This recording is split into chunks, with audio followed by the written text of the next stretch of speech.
But I don't think picking the Raptors, I don't think you can criticize that. Look, based on what you've seen. They've been the best team in the bubble. Yep. Except for maybe the Phoenix Suns. The best team still in the bubble. Yeah. What do you guys think about that? You go undefeated, you still don't even get a chance at the play-in game. Like there's something's wrong about that. Like I know they got in off of like chance percentages that they could have been in there. Yeah. You know what I mean? But like if you go 8-0, you should have a shot to like make the playoffs. So I'm gonna run something.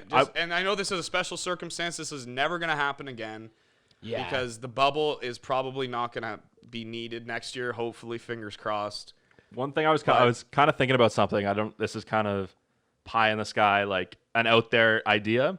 But I was kind of thinking going forward, maybe you had a rule that if you go 10-0, like if you win 10 games down the stretch or something, like after the trade deadline, if you win 10 games in a row and you're not in the playoffs, you get a play-in game with the 8 seed.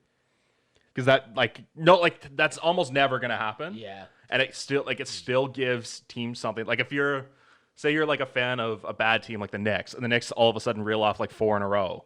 You're like, we win 6 more. Yeah, we might get a play. It keeps things a little bit interesting, but it's not crazy enough that it's gonna ruin. My take is more like if you have 8 games in the bubble, and statistically, if you go 8-0, there's still a chance that you don't make it. You just shouldn't be in the bubble. Mm-hmm.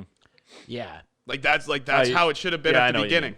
Like if you had those 8 games and you had a chance to win all of them and still not make it, you shouldn't be included. But you know what? That was almost kind of best case scenario for them too as a franchise, because the bubble games didn't affect your lottery odds. So they kept the lottery odds they had before and then went on that run and got all their players that experience and then didn't and kept their lottery pick. And they're gonna be talked about going into next season, right? Because they're when you just keep your teams on a high now instead of just you would have got swept by the Lakers. Like that was almost best case scenario for them. I guess playoff experience is helpful, but I don't know how much helpful it is just walking into a series with the Lakers and just getting dummied every game. How much better does that team look if they took Luka instead of DeAndre Ayton too? Oh, like that might be looked back as one like the Sam Bowie over Michael Jordan. Didn't they do it twice?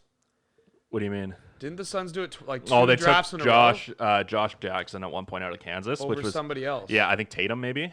Yeah, might have been over Tatum. I think they've done that twice. Yeah, where they've had a top 3 pick and they just they picked the one that was the worst. I think they took Jackson over Tatum. The Kings actually, I'm just looking at that draft there. They took Marvin Bagley over That's what Luka it was. too. That's what it was. Because it was from that Game of Zones thing. Remember when they made the Sun Kings? That's right. They combined the 2 teams, and then they're like, no, like Marvin Bagley and DeAndre Ayton, they're good. They're good analytically. Like they'll be good enough. That was the bone, like because Ayton he was consensus. He's still a good player, and too.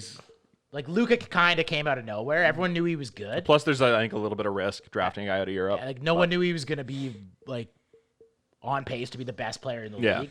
The Bagley pick, like he probably should have went to. Yeah, like that was a bad pick. Plus the Suns, you have Devin Booker. Plus the Hawks too that year. They traded out of the 3 spot to take Trae Young. They could have just took Luka, but they traded back to take Trae Young. Fight.